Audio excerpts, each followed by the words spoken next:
In Okat town, where secrets ripen like mangoes in the sun, two women's friendship was about to shatter under the weight of one man's greed. In the bustling streets of Okat town, where the morning sun painted the dusty roads in hues of amber, two young girls could always be found walking hand in hand, their laughter echoing through the neighborhood. Adobe and Adugo, as different as clay and gold in their family backgrounds, were bound by a friendship that seemed to defy the very laws of social hierarchy that governed their small community in Ambor State. Adobe, with her worn but meticulously clean school uniform, came from a family where every naira was counted twice before being spent. Yet her eyes sparkled with determination that outshone any material wealth. Beside her walked Adugo, daughter of one of the town's most prosperous businessmen, her school bag always new, her shoes always gleaming. But it was not these material differences that defined their friendship, rather, it was their shared dreams, their countless secrets whispered during lunch breaks, and their unwavering support for each other that made them inseparable. As they grew, their bond only strengthened. Through the corridors of their secondary school, they were a familiar sight, the two girls who completed each other's sentences and shared every triumph and setback. The villagers, watching them grow up together, often forgot they weren't actually sisters. Blood may make you family, the elderly women would say, nodding wisely, but those two, their hearts beat as one. Their path to university was marked by late-night study sessions, shared dreams of the future, and promises of lifelong friendship. Adobe would often say Adu, when we're old and grey, we'll still be sharing our stories. Adugo would laugh, adding, and our grandchildren will be best friends too. They believed their friendship was unbreakable, tested by time and strengthened by their differences.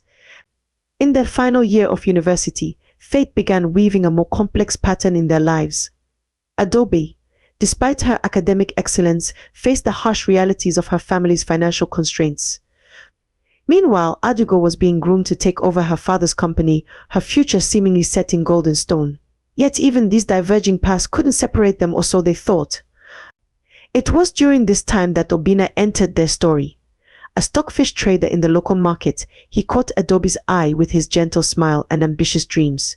Though his business was modest, his determination matched Adobe's own. When he began courting her, Adugo was the first to hear about every detail, every butterfly moment, every hope for the future. "He reminds me of you," Adugo told Adobe one evening as they sat on her father's porch, watching the sunset paint the sky in brilliant oranges and pinks. "He has that same fire in his eyes, that same refusal to let circumstances define him." Adobe blushed, clutching a letter from Obinna to her chest. "Do you think we can make it work?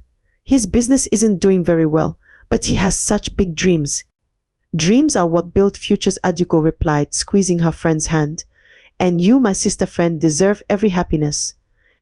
Little did either of them know that these words, spoken with such sincere affection, would one day come back to haunt them.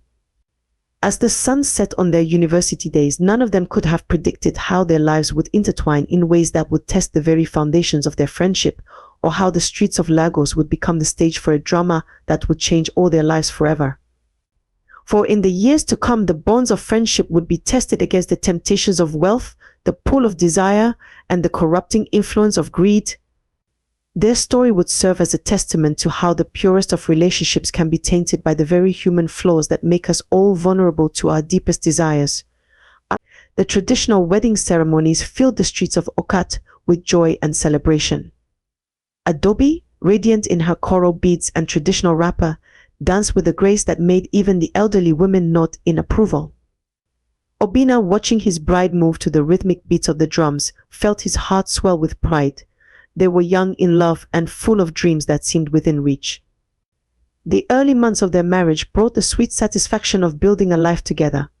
Obinna's stockfish stall in the market, though modest, provided enough for their needs. Adobe would visit him during market days, helping to arrange the dried fish in neat rows, their shared laughter mixing with the bustling sounds of commerce. Life wasn't luxurious, but it was theirs, filled with the simple pleasures of a young couple starting their journey together. But the market, like life itself, proved unpredictable. First came the seasonal fluctuations that cut into their profits, then the increased competition from larger traders who could afford to sell at lower prices. Obinna watched helplessly as his regular customers dwindled, drawn away by better deals elsewhere.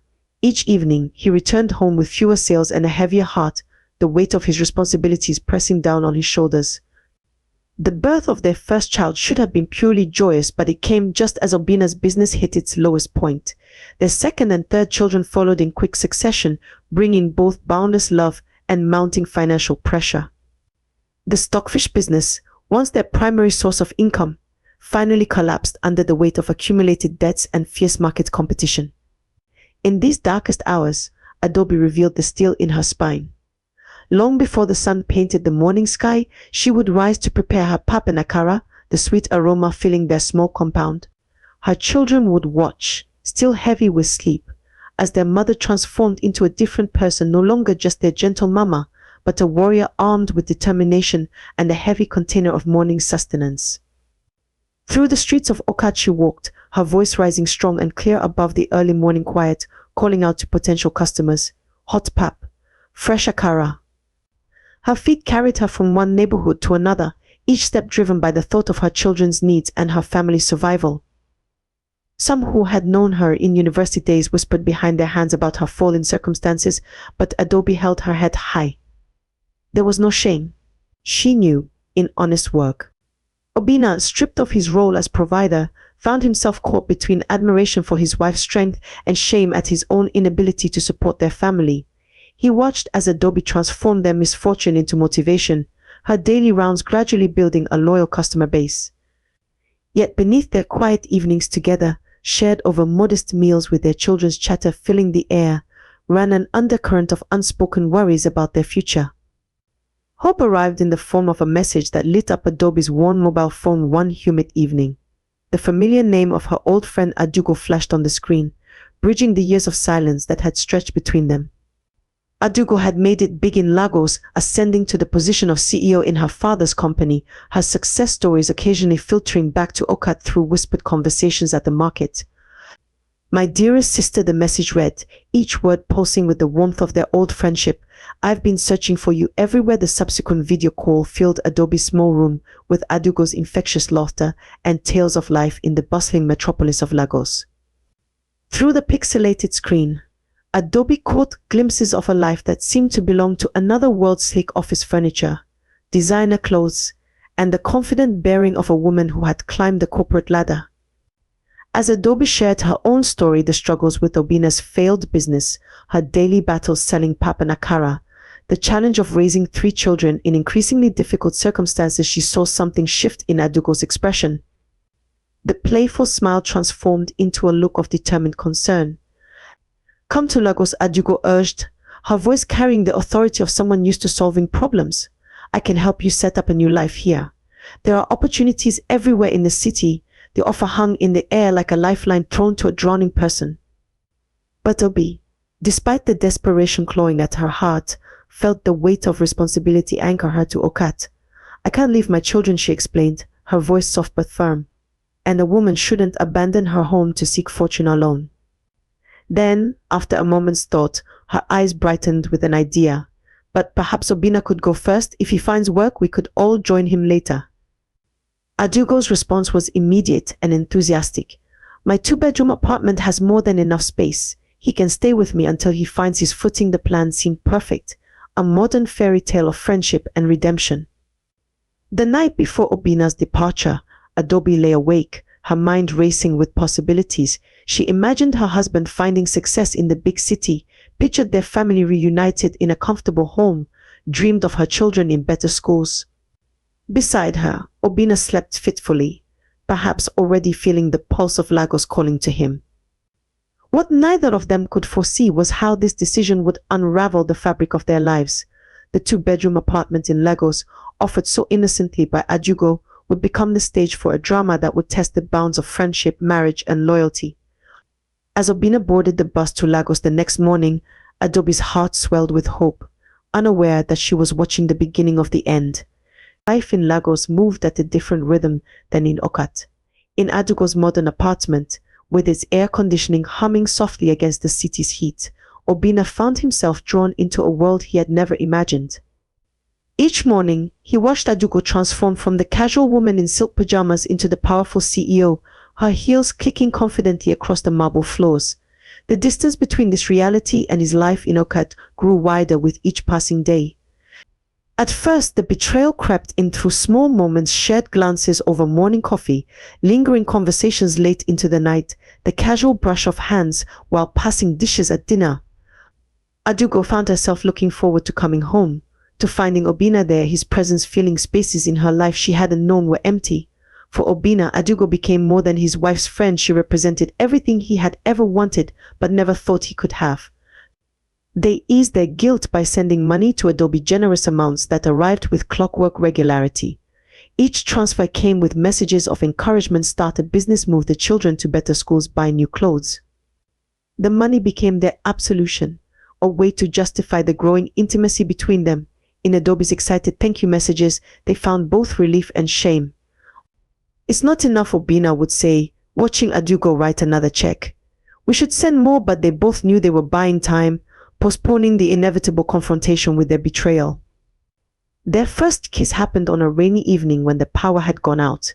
In the darkness, with the sound of rain drumming against the windows, they could pretend they were different people, free from obligations and promises made in a distant village.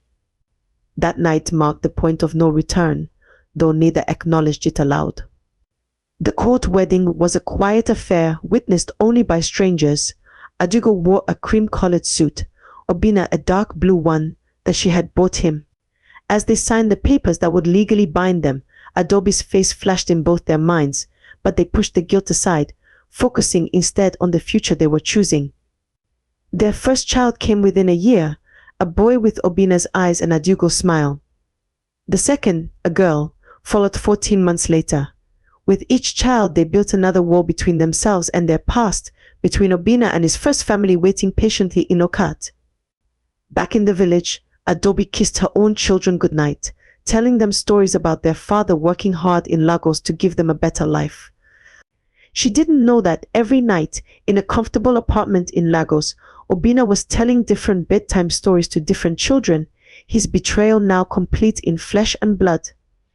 2 years of waiting had carved lines of worry into Adobe's face that no amount of prosperity from her thriving boutique could erase. The money kept flowing from Lagos, but her children's questions about their father grew more pointed, more difficult to answer.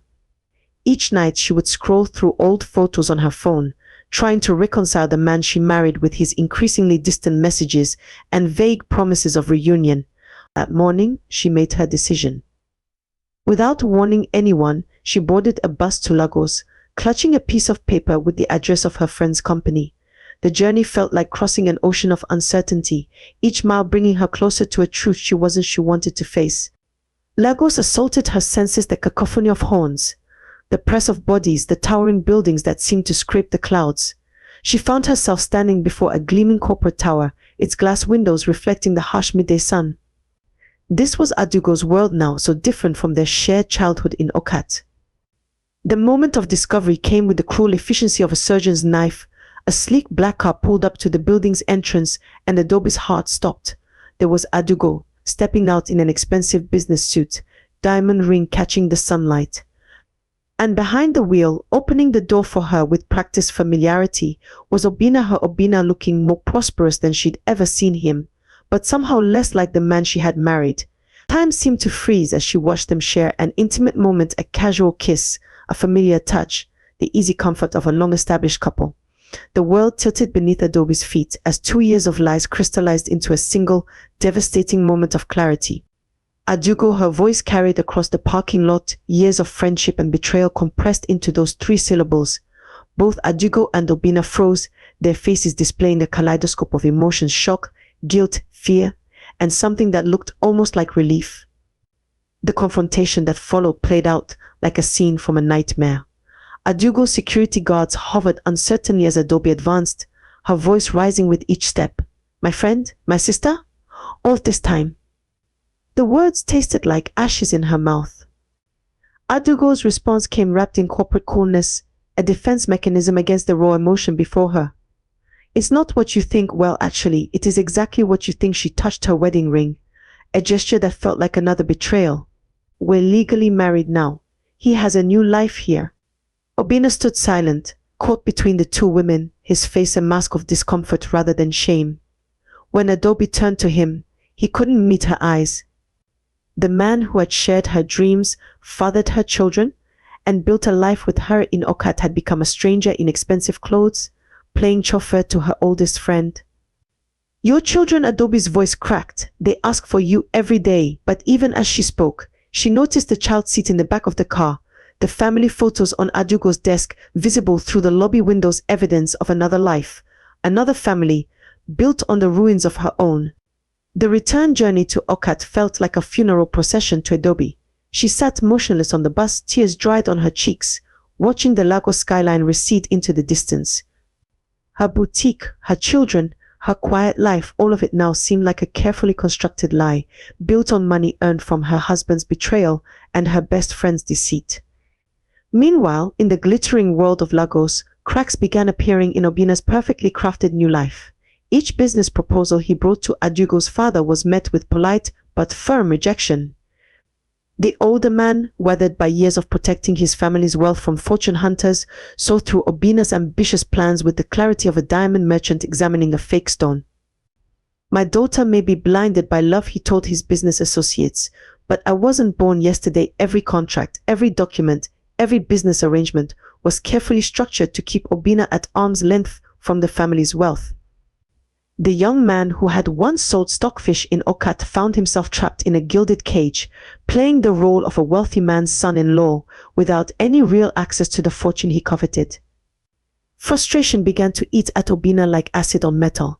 His charming smile became strained, his temper shorter. The luxurious apartment that had once seemed like paradise now felt like a prison. He began staying out late, finding comfort in the arms of other women, seeking solace in Lagos's endless nightlife. Each rejection from Adugo's father pushed him further into darkness. Adugo noticed the changes but chose to ignore them at first. When her friends reported seeing Obinna at various hotels with different women, she buried herself deeper in work, hoping her love could eventually win back his attention. But love, she was learning, was a poor match for greed. The plan formed in Obinna's mind gradually, like a poisonous flower blooming in shadows. He began studying Adugo's daily routine, noting the sharp curve on her drive home, the timing of the security guard's shifts. An accident, tragic but not suspicious, could solve all his problems. As the inheritor of Adugo's personal wealth and the father of her children, he would finally have what he had come to Lagos for. What Obinna didn't know was that even this scheme was anticipated. Adugo's father had insisted on an ironclad prenuptial agreement, one that would leave Obinna with nothing in the event of his daughter's death. The man who had once been a simple stockfish seller was playing a game far beyond his understanding, dancing on the edge of a precipice he couldn't even see. Like a Greek tragedy unfolding in modern Nigeria, each character moved inexorably toward their fate, driven by forces they had set in motion but could no longer control. The carefully orchestrated accident became Obinna's ultimate undoing. Adugo survived with nothing more than a minor head injury, but the truth of his intentions lay exposed like a wound in bright sunlight. Her father, who had been waiting for just such a revelation, moved with the swift efficiency of a man accustomed to protecting his interests. "You have until sunset to leave my daughter's house," he declared, his voice carrying the weight of both parental authority and corporate power. Security guards stood at attention, watching as Obinna gathered his belongings from the luxury apartment that had never truly been his home. The designer clothes, the expensive watches, the trappings of wealth he had come to see as his due, all of it seemed hollow now. Lagos, the city of dreams that had once welcomed him with open arms, now felt hostile and foreign. With nowhere else to go, Obinna turned his steps back to Okat, back to the life he had so casually discarded. He arrived at Adobe's boutique one humid afternoon, his expensive clothes now wrinkled from travel, his confident swagger replaced by the hesitant steps of a man who has lost everything. But the Adobe he found was not the same woman he had left behind. Success had reshaped her not just financially but spiritually. The boutique flourished under her management, its shelves stocked with fashionable clothes, its customers loyal and numerous. Her children, now older and wiser, watched from behind the counter as their father stood before their mother, looking smaller than they remembered. I was wrong, Obina began, his voice cracking. I lost my way in Lagos, but I've come back home. Adobe's laugh was soft but held no warmth. Home? You have no home here anymore. She reached into a drawer and pulled out an envelope. Inside is the bride price your family paid. I've returned it to free us both. The elders have already been consulted. But our children, Obina protested, reaching for his last connection to the life he had abandoned. Will know their father chose wealth over them, Adobe finished, her voice firm. That's their inheritance from you, a lesson about the price of greed. In the end, Obina found himself truly homeless, caught between two worlds, but belonging to neither. The man who had tried to grasp everything now held nothing.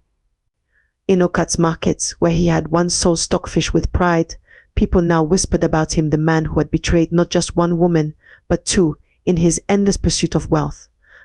And in a final twist of fate, it was Adobe who emerged strongest from the wreckage. Her boutique became known throughout the region, her success built not on betrayal or greed, but on honest work and resilience.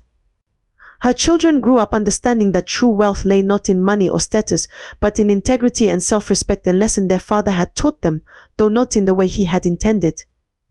In the quiet evenings of Okat town, long after these events transpired, elders would gather with young ones to share this cautionary tale. They spoke of how greed, like a hungry flame, could consume everything in its path: friendship, love, family, and honor. The story of Adobe, Adugo, and Obina became more than just local gossip. It transformed into a parable about the choices that shape our destinies. Greed had worked its poison slowly, almost imperceptibly at first. It began in the heart of a man who looked at his simple life selling stockfish and saw only what was missing, never what was present.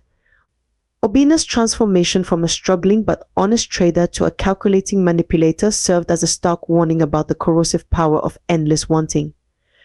In his pursuit of wealth, he had traded authentic happiness for the mere illusion of success, proving that sometimes the most expensive things in life are the ones we get for free. The betrayal between Adobe and Adugo cut deeper than mere friendship.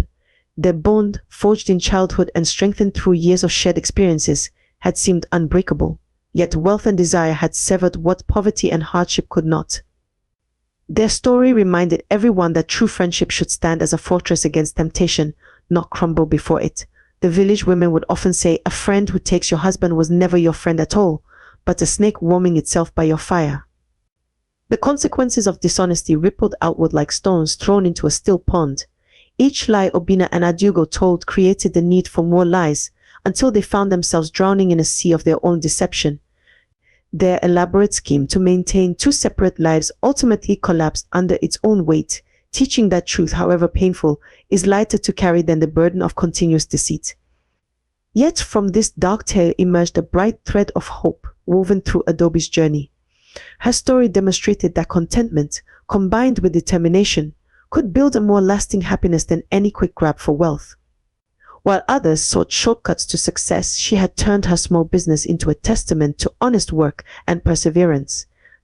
The elders would emphasize how Adobe's practice of daily prayer had sustained her through the darkest times, reminding the young ones that spiritual wealth often guards against material greed. They pointed to how she had protected her children, not just physically, but morally, teaching them through example that character outweighs comfort.